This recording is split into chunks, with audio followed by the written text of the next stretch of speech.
बिजली की कीमतें कम और टैक्सेस खत्म किए जाएं। लाहौर में लेस्को हेड ऑफिस के बाहर जमात इस्लामी के धरने से हाफिज नईमुर्रहमान का खिताब। कहते हैं कि हमें ऐलानात का लॉलीपॉप देकर धोखा ना दे।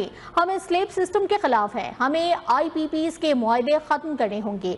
पूछा जाए कि हुक्मरानों की जमीनों से कितना टैक्स वसूल किया। इनकी बड़ी गाड़ियों के बिल भी आवाम अदा करते हैं।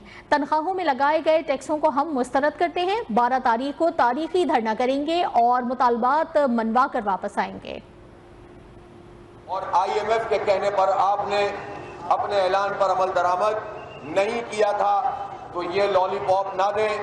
1-2 महीने के ऐलानात करके आप धोखा नहीं दे सकते।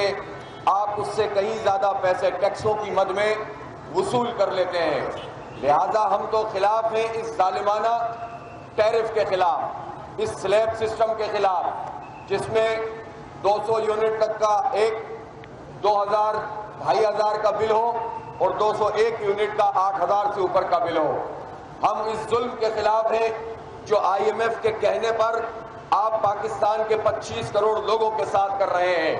हमारा बहुत वाज़ेह मुतालबा है, यह स्लैब सिस्टम खत्म करो और जो बिजली के बिलों की कीमत है उसको कम किया जाए और उस पर जो टैक्स लाद दिए गए हैं, तरह तरह के टैक्स हैं, sales tax, further tax, fuel adjustment charges, quarterly fuel adjustment charges और फिर electricity duty, utility charges, income tax withholding, कुछ भी नहीं मिलता तो अदर टैक्स के नाम से टैक्स डाल देते हो और लोगों के साथ ये जुल्म करते हो। ये किसी सूरत में भी काबिल कबूल नहीं है।